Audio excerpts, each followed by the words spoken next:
നമസ്കാരം. ലാലാസ് പേജിലേക്ക് കരീം ലാല നിങ്ങളെല്ലാവരും സ്വാഗതം ചെയ്യുകയാണ്. നമ്മൾ മുഗളെ ആസം എന്ന ബ്രഹ്മാണ്ഡ ചിത്രത്തിൻ്റെ നിർമ്മിതിയിലെ പശ്ചാത്തല കഥകളും ചരിത്രങ്ങളും ഒക്കെയാണ് ഇപ്പോൾ പറഞ്ഞുകൊണ്ടിരിക്കുന്നത്. ഇത് ഇഷ്ടപ്പെടുന്നവർ ലൈക്ക് ചെയ്യുക, ഷെയർ ചെയ്യുക. താല്പര്യമുണ്ടെങ്കിൽ സബ്സ്ക്രൈബ് ചെയ്താൽ എൻ്റെ തുടർന്നുള്ള എല്ലാ പഴയകാല ചലച്ചിത്രങ്ങളുടെ ചരിത്രങ്ങൾ നിങ്ങളിലേക്ക് എത്തിച്ചേരും. ശരി, നമുക്ക് തുടങ്ങാം. നമ്മൾ ശീഷ് മഹൽ എന്ന ഒരു ഗാനരംഗത്തിന് വേണ്ടി മാത്രം നിർമ്മിച്ച ഒരു സെറ്റിനെ പറ്റിയാണ് അവസാനമായി പറഞ്ഞു നിർത്തിയത്. ആ സെറ്റിനേക്ക് ആവശ്യമായ ഗ്ലാസുകൾ ബെൽജിയത്തിൽ നിന്നും കൊണ്ടുവന്ന കഥകളാണ് നമ്മൾ പറഞ്ഞു നിർത്തിയത്. തുടർന്ന് നമ്മൾക്ക് കേൾക്കാം. അങ്ങനെ ഇറക്കുമതി ചെയ്ത കണ്ണാടികൾ ഡിസൈൻ ചെയ്യാൻ ചുമതലപ്പെടുത്തിയത് ഫിറോസാബാദിൽ നിന്നുള്ള വിദഗ്ധരായ കലാകാരന്മാരെയായിരുന്നു. നൂറുകണക്കിന് തൊഴിലാളികൾ രാവും പകലും പണിയേണ്ടി വന്നിട്ടും ശീഷ് മഹൽ നിർമ്മിക്കാൻ 2 വർഷത്തിലധികം സമയം വേണ്ടി വന്നു. 15 ലക്ഷം രൂപയായിരുന്നു ലതാ മങ്കേഷ്കർ പാടിയ പ്യാർ ക്യാ തോ ഡർനാ ക്യാ എന്ന ആ 5 മിനിറ്റ് ദൈർഘ്യമുള്ള ഒരു ഗാനം ശീഷ് മഹലിൽ വെച്ച് ചിത്രീകരിക്കാൻ മാത്രം വേണ്ടി വന്ന ചെലവ്. കൊത്തുപണിക്ക് വേണ്ടി ഇന്ത്യയിലെ ഉടനീളമുള്ള എല്ലാ പ്രശസ്ത കൊത്തുപണിക്കാരെയും ക്ഷണിച്ചു വരുത്തി.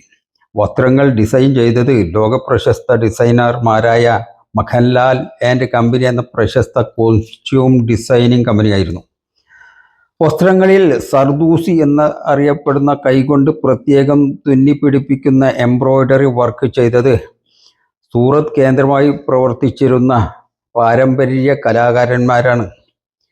നമ്മൾ കിന്നരി എന്നൊക്കെ പറയൂലേ, ആ സാധനം ഡിസൈൻ ചെയ്തതും വെച്ച് പിടിപ്പിച്ചതും. പാദരക്ഷകൾ ഡിസൈൻ ചെയ്യാൻ ആഗ്രഹിയിലെ പ്രശസ്തരായ ഡിസൈനർമാരെയും ഏൽപ്പിച്ചു. ഹൈദരാബാദ് കേന്ദ്രമായി പ്രശസ്തരായി പ്രത്യേകം റിക്രൂട്ട് ചെയ്ത സ്വർണ്ണപ്പണിക്കാരായ കലാകാരന്മാരായിരുന്നു ആഭരണങ്ങൾ മുഴുവൻ ഡിസൈൻ ചെയ്തത്. കിരീടങ്ങൾ പ്രശസ്തരായ കോലാപൂർ വിദഗ്ധരും. മുഗൾ കാലഘട്ടത്തിൽ ഡിസൈൻ ചെയ്യപ്പെട്ട പ്രത്യേക ആയുധങ്ങൾ നിർമ്മിച്ചത് രാജസ്ഥാനിലെ കൊല്ലന്മാരായിരുന്നു. പ്രത്യേകിച്ച് പരിചകളും കഠാരകളും വാളുകളും നിർമ്മിച്ചതും ഇവർ തന്നെ. മുഗൾ ഭരണകാലത്തെ കൊട്ടാരത്തിലെ യഥാർത്ഥ തൊഴിലാളികളുടെ പിന്മുറക്കാരായിരുന്നു ഇവരെല്ലാം തന്നെ. ജ്യോതാബായി പ്രാർത്ഥിച്ചിരുന്ന ശ്രീകൃഷ്ണ പ്രതിമ യഥാർത്ഥ സ്വർണത്തിൽ തന്നെ തീർത്തതായിരുന്നു. നമ്മൾ ആ ചിത്രം കാണുമ്പോൾ തന്നെ പ്രത്യേകം തിരിച്ചറിയാൻ പറ്റും, അതിൻ്റെ തിളക്കം കൊണ്ട് തന്നെ. തടവറയിൽ അനാർക്കലി ബന്ധിക്കപ്പെട്ട യഥാർത്ഥ ഇരുമ്പു ചങ്ങലകളാൽ തന്നെയായിരുന്നു. അക്ബറിന്റെ മുമ്പിൽ ഹാജരാക്കുമ്പോഴും മധുബാല ബന്ധിക്കപ്പെട്ടത് അതേ ഇരുമ്പു ചങ്ങലകൾ തന്നെയായിരുന്നു. അത് മുമ്പ് ഞാൻ പറഞ്ഞിട്ടുള്ളതാണ്.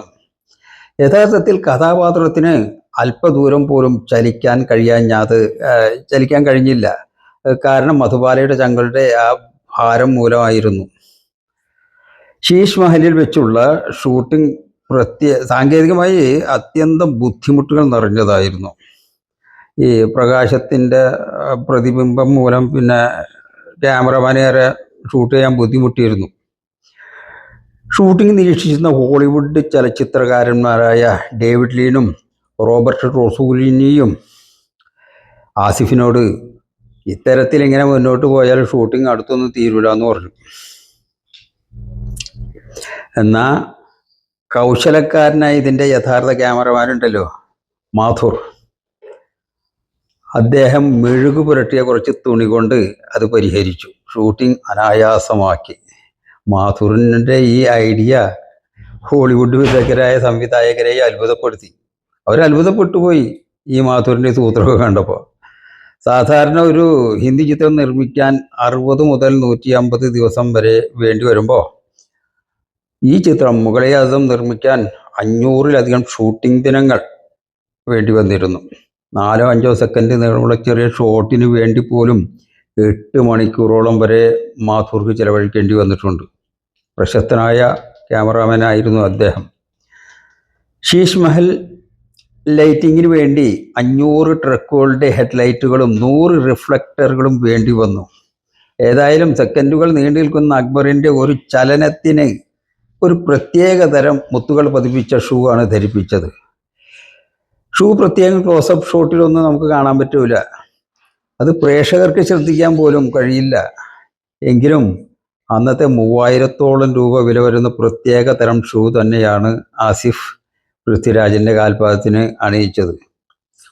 1985 ഒരു തോല, അതായത് 11.66 ഗ്രാം സ്വർണത്തിന് 87 രൂപ വിലയുള്ളപ്പോഴാണ് ഈ ചിത്രത്തിൻ്റെ ഷൂട്ടിംഗ് നടക്കുന്നത് എന്ന് ഓർക്കണം. ഇതുപോലെ ചിത്രത്തിൻ്റെ ഏകദേശം ആദ്യഭാഗത്ത് ജോധാബായിക്ക് അക്ബർ കൊടുക്കുന്ന രത്നങ്ങൾ നിലത്ത് വീണ് പരക്കുന്നത് നമ്മൾ പ്രത്യേകം ആ സിനിമയിൽ കാണാൻ പറ്റും. ആ രംഗത്തിൽ അന്ന് ഒറിജിനൽ രത്നങ്ങളായിരുന്നു ഉപയോഗിച്ചത്. കൂടാതെ അവസാനത്തെ അനാർക്കലിയുടെ ഗാനത്തിൽ സന്തുഷ്ടനായ രാജകുമാരൻ മുത്തുകൾ വാരി വിതറുന്ന ഒരു പ്രത്യേക രംഗം കൂടിയുണ്ട്. കഷ്ടിച്ച് ഒരു മിനിറ്റ് മാത്രം പോലും ഉണ്ടാവില്ല എന്നാ തോന്നണേ. ആ രംഗം ചിത്രീകരിക്കാൻ വേണ്ടി വ്യാജമുത്തുകൾ പോരെ എന്ന് ക്യാമറമാൻ മാധുർ ആസിഫിനോട് ചോദിച്ചപ്പോൾ ആസിഫും പറഞ്ഞ മറുപടി, എൻ്റെ അക്ബറിനെ യഥാർത്ഥ ബാദ്ഷയായിട്ടാണ് പൃഥ്വിരാജ് കപൂർ അവതരിപ്പിക്കുന്നത്.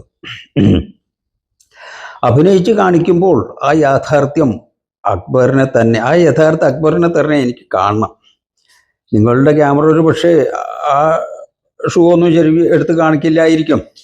പക്ഷെ പൃഥ്വിരാജിന് അക്ബറിൻ്റെ ആ യഥാർത്ഥ ഫീൽ തന്നെ അനുഭവപ്പെടണം. അക്ബറിൻ്റെ ശൈലിയിലുള്ള അതേ നടത്തം തന്നെ വേണം. അതേ പൃഥ്വിരാജ് തന്നെ അക്ബർ യഥാർത്ഥ അക്ബറാകണം പൃഥ്വിരാജിൻ്റെ അഭിനയം. ചിത്രത്തിലെ അവസാന ഭാഗത്ത് യുദ്ധരംഗം ചിത്രീകരിച്ചത് 2000 ഒട്ടകങ്ങളും 4000 കുതിരകളും 8000 ഭടന്മാരെയും വെച്ചുകൊണ്ടായിരുന്നു.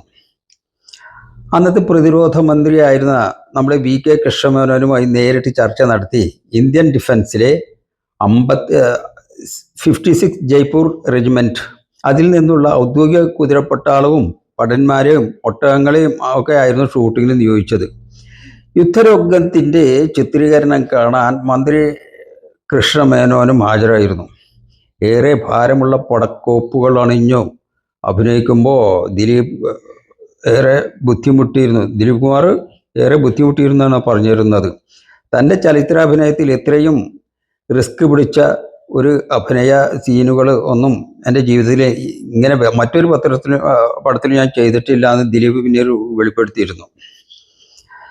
50കളുടെ ആദ്യത്തിൽ ചിത്രത്തിൻ്റെ ഷൂട്ടിംഗ് തുടങ്ങിയപ്പോൾ ഓരോരോ സീനുകളും 3-ലധികം വീതം പ്രത്യേകം ഷൂട്ട് ചെയ്തിരുന്നു. തമിഴ്, ഇംഗ്ലീഷ് എന്നീ ഭാഷകളിലേക്ക് വേറെ ഡബ് ചെയ്യാൻ വേണ്ടിയുള്ള സൗകര്യത്തിന് വേണ്ടിയായിരുന്നു മൊത്തത്തിൽ 3 പ്രാവശ്യമായിട്ട് ഷൂട്ട് ചെയ്തത്. മൊഴിമാറ്റം വരുത്തിയ മുഗൾ റിലീസ് ചെയ്ത് പിറ്റേ വർഷം 1961 അക്ബർ എന്ന പേരിലായിരുന്നു റിലീസ് ചെയ്തത്. എന്നാൽ അത് സാമ്പത്തികമായി പരാജയമായിരുന്നു. അതിനാൽ തന്നെ ഇംഗ്ലീഷിലേക്ക് പിന്നെ ഡബ് ചെയ്യണമെന്നുള്ള ചിന്ത തന്നെ കെ ആസിഫ് ഉപേക്ഷിച്ചു. 1960 ഇന്ത്യൻ സിനിമാ വേദിയിൽ വളരെ ശ്രദ്ധിക്കപ്പെട്ടൊരു വർഷമാണ്. എല്ലാ ചലച്ചിത്ര നിരൂപകരും ചലച്ചിത്ര ആസ്വാദകരും കണക്കാക്കുന്നത് സിനിമാ ചരിത്രത്തിലെ മഹത് ചിത്രമായ മുഗളെ ആസം, ചൗഥിൻ കെ ചാന്ദ്, ഗൈഡ്, കോഹിനൂർ തുടങ്ങിയ 20ഓളം സൂപ്പർ ഹിറ്റ് ചിത്രങ്ങൾ റിലീസായത് ആ വർഷം ആയിരുന്നു, പ്രത്യേകിച്ച് ആഗസ്റ്റ് മാസത്തിൽ. ഈ ചിത്രങ്ങളിലെ തന്നെ സൂപ്പർ ഹിറ്റ് ഗാനങ്ങൾ സംഗീത പ്രേമികളെ ഹരം കൊള്ളിച്ചിരുന്ന വർഷമായിരുന്നു. മുഗളെ ആസം റിലീസ് ചെയ്തിട്ട് ഈ കഴിഞ്ഞ ആഗസ്റ്റ് 5-ാം തീയതിക്ക് 66 വർഷം പൂർത്തിയായി കേട്ടോ. ഈ 66 വർഷത്തിനുള്ളിൽ 10,000-കണക്കിന് ചലച്ചിത്രങ്ങൾ വിവിധ ഭാഷകളിലായി ഇന്ത്യയിൽ നിർമ്മിക്കപ്പെട്ടിട്ടുണ്ട്, റിലീസ് ചെയ്തിട്ടുണ്ട്. എന്നാൽ എല്ലാ ചിത്രങ്ങളുടെയും പരമോന്നത കോടതിയിൽ വിരാജിച്ച ചിത്രം എന്ന ബഹുമതി മുഗളെ ആസം എന്ന ചിത്രത്തിന് മാത്രമാണ്. നിർമ്മാണത്തിൽ ഇന്ത്യൻ സിനിമാ ചരിത്രത്തിലെ ഏറ്റവും കൂടുതൽ കാലം കൊണ്ട് കഠിനാധ്വാനം ചെയ്ത് നിർമ്മിച്ച ചിത്രം എന്ന പ്രശസ്തിയും ഈ ചിത്രത്തിന് അവകാശപ്പെട്ടതാണ്.